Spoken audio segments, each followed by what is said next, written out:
Hello, what is up?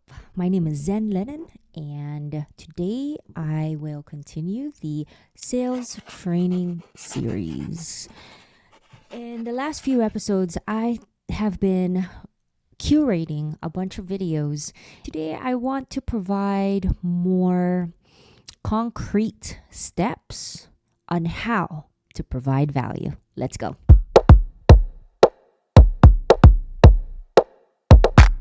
Everyone's dropping this word, value.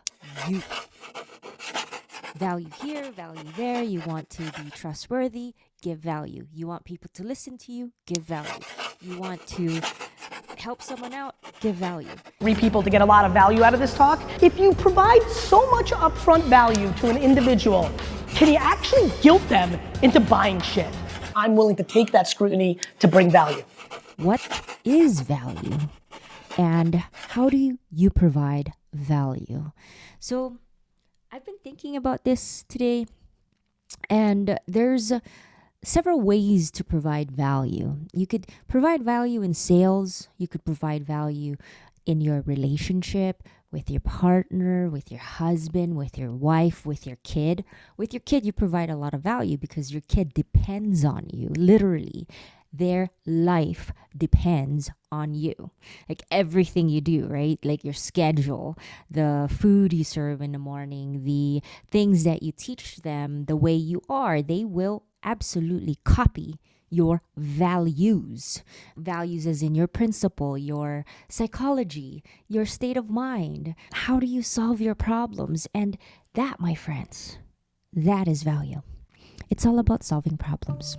It's all about giving something, and you know what? Without expecting anything in return. Okay? And that is one of the hardest parts about giving value, because I had a conversation with someone close to me a while back, a couple months ago. I'm not going to mention who she is, but she's one of those people that tend to get very offended when people don't acknowledge her. And it's, it's right. It makes sense. But I had to stop her mid-conversation and I had to ask her a question like, why do you get offended when some folks don't acknowledge you? And she didn't really know the answer to that. And I explained to her the things that I observed. She looked at me, with a blank stare, and she basically said, I don't know what you're talking about. And I told her, well, I'm going to call her Jane. Let's call her Jane.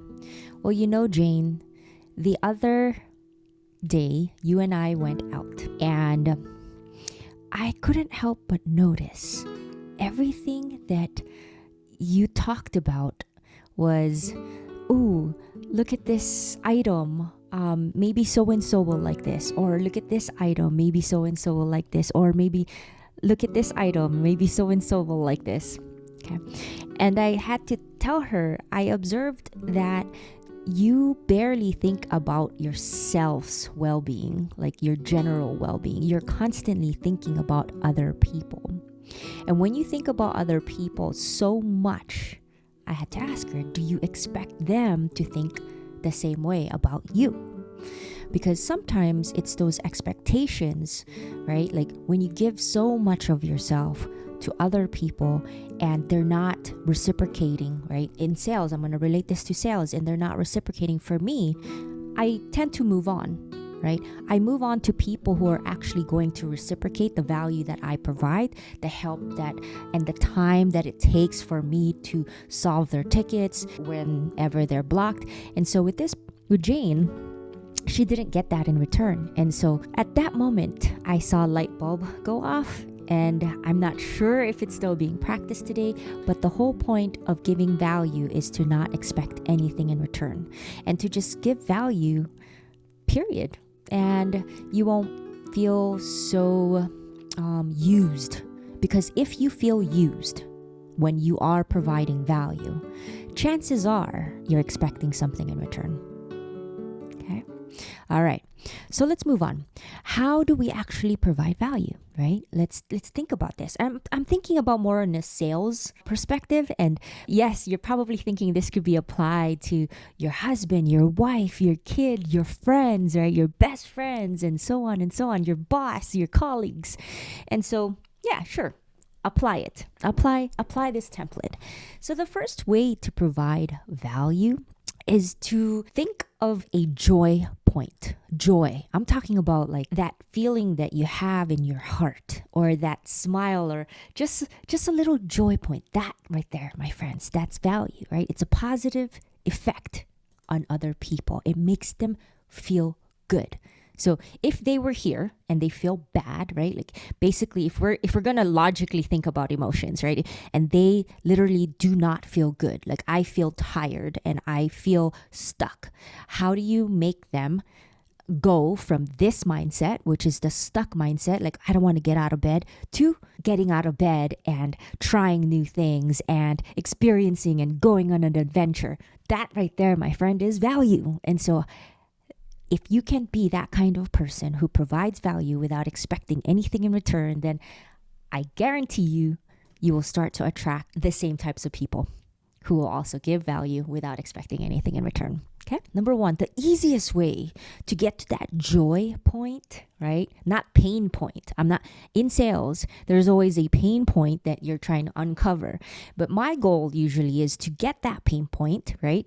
And give them that joy point that makes them happy. Usually in localize, it's a place where they're just so irritated with their flows. Like you could tell in their voice, like they are in pain literally when they say, oh my God, I have to copy and paste every day. It takes me like hours. And like you can almost see like the smoke coming out of their ears, and they're just like, you can see this person's about to quit their job. So for me, in order to provide that value, I say, all right, man, this is what we're going to do. We're going to get rid of the Excel sheets. How do you like that? And we're going to automate everything. And right away, they're like, that was, it's simple words. There's no jargon. I'm not talking about like automation, notification, webhook, like, the crazy, all types of syntax, synergy, jargon. I just said, we're going to get rid of the Excel sheet. Anyone can understand this. Even my grandma can understand this, right? One way to provide value is to solve a problem that is painful, and you transform that pain and you give them the joy point. Some people like to use the analogy of the vitamin versus giving them the morphine, right? A vitamin type of value is like, oh, I'm giving you an option that is an alternative, but it is a nice to have. For instance, I love hats, right? If you gave me a hat right now, it would be an alternative. It's not solving a pain point. It is a nice to have. But if I did not have any hats and my hair was a mess, right? Like if I took this off, my hair is a mess. I haven't had a haircut in ages, and it makes me feel less confident. I lack confidence when I remove my hat. I'm going to be very honest with you. And so if you were to say, look, Zen, I have this cool snapback hat and I think it'll look really good on you, I will. That is a morphine pain. For me, it's in my head because my confidence is low, and you're giving me a hat that would make me feel like my confidence will be better and I will feel better in that hat. Well, guess what? Yes, there is an emotional attachment to that hat of feeling good. It's vain, but at the same time, it's solving a pain point of mine. That is a psychology, right? That it's my own mindset, but you pinpointed it without saying, hey, you look funny without a hat. You just offered, hey, look, I got this cool hat. You want to try it on? Yes, I'm going to try it on because I don't have a hat. I don't have a hat and I don't feel good. But if I had a hat, and then you said, look, you want to try this other hat, I'm probably not going to try it because now you're talking about behavior change.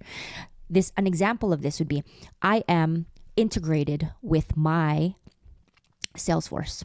And then you're asking me to disconnect from Salesforce and use Dooley. You're asking me to change a behavior I'm just giving you an example, right? So I'm used to like clicking here, clicking there, and I've been doing this for years. Actually, to be precise, I've been doing this for over 14 years on Salesforce. And so if you were to ask me to change my behavior, right, to go from Salesforce to Pipedrive, for instance, you're going to expect resistance, because asking someone to change their behavior is not that valuable, is it? Unless you can change their paradigm. How do you change someone's paradigm? That's another video, and that's another great training that we've had at Yelp a long time ago, which I'll share in a different video. But this video is about providing value. So let's say I am running. Okay, I'm running. Great. I can run a mile in 5 minutes. Another way to provide value is if I am a coach, I will teach you, or I will show you based on tactics and like actionable steps on how to run a mile in 4 minutes. If your metric is, okay, I can run a mile in 5 minutes, I will teach you how to run a mile in 4 minutes and 50 seconds. That marginal benefit of being better just by 10 seconds, that is value, because I can do the exact same thing in less time, and time is the only thing you can never get back. So that's another way to provide value. It is essentially saying, look, I can help you be better at what you're doing. There's always a place of where you are today, and to provide value, I want to show you where you can be in the future. A perfect example of this is money. Like, money is the biggest like value driver, right? Like, people will measure their money, their wealth, and they'll say, look, okay, I only got like 5K in the bank. And then what do you say? Okay, let's figure out how to turn that 5K and double it, right, to 10K. And then once you get to 10K, double it again, and then double it again, and then double it again, and then eventually you get to $1 million, right? So that right there, it's the rule of compound effect. And that is exactly what's happening with stock market and cryptos today. And that's why there's such a frenzy, because people understand the value of money. And money is the easiest way to show value. If I can give you $1 and you can flip that and turn it into $2, that is measurable, and I understand it. It is logical. Another way to find value. And this is a very simple 3-step process, but I don't really think people do it. Like, I don't think many people do it, or I don't think my friends and family do it. There's a few of them, like Paul Andre definitely does this. So, number 1, experiment. Like, we learned how to experiment like with science, right? Like, have a hypothesis. Back in high school, actually I learned it in high school, probably in chemistry. And then you have a hypothesis and you have your controllables A and B, and then you try to change like one variable and see what the results are. That's like as simple as it gets. But today, how do you apply that exact scientific process to your daily life? And that is where you come in. So if you want to provide value as a salesperson, or as a lover, as a husband, as a wife, if I'm a salesperson and I'm trying to deliver value to you, I'm going to ask you, look, you see where you are today. I would like for you to look at your time. And I want you to measure exactly how much time it takes for you to translate your website. Ready, set, go. Okay, my turn. So they're going to say, you know what? To be honest with you, it's not going to be done in 30 minutes. And that's where I jump in and I say, great, take out your time clock. And in 60 seconds, I want you to time me. Are you ready? Ready, set, go. I time myself and I connect it, I translate it, and then I publish it into GitHub. And I show them everything in 60 seconds and they're like, they laugh. I get their joy point. Again, I'm trying to get a joy point. And how did I deliver that value?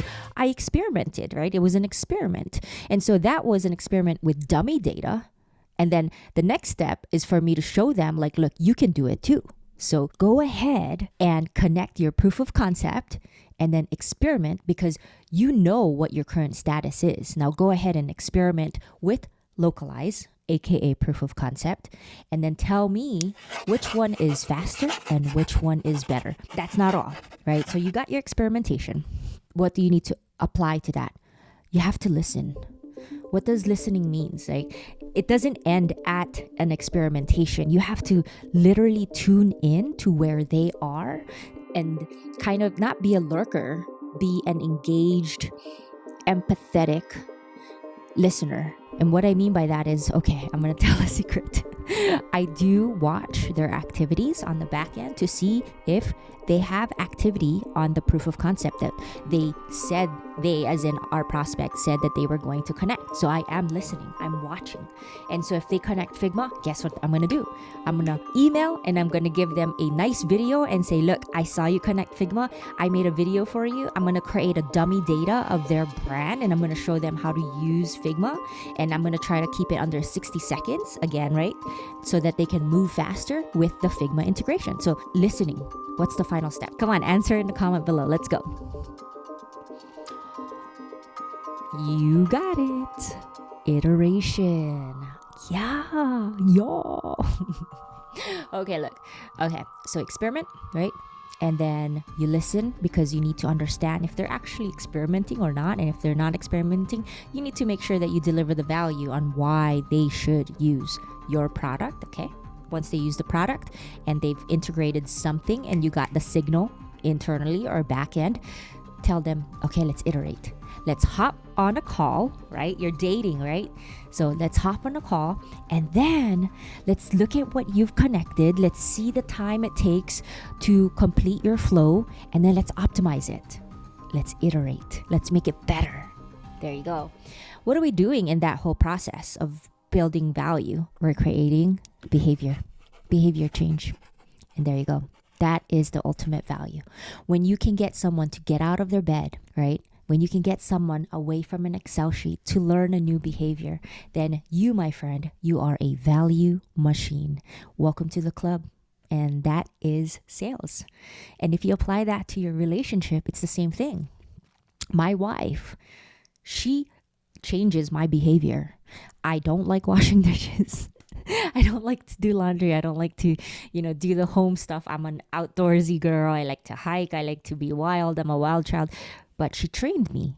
She trained me to be a very good family woman. Now I'm very proud to be a family woman because she's taught me how to provide value in the home, how to make a home. That's another video.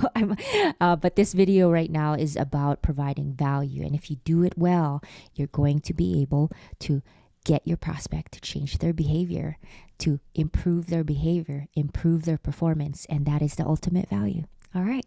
I hope you like this. And if you do like this content, make sure to subscribe. We are so close to getting monetized. I work really hard producing content every single day for you because I want you to get better at sales, and not just sales, communication, negotiation, and just having fun during the entire process, because sales is not a bad thing. Sales is a way for you to be a value-driven person. Until next time, keep on closing. Peace.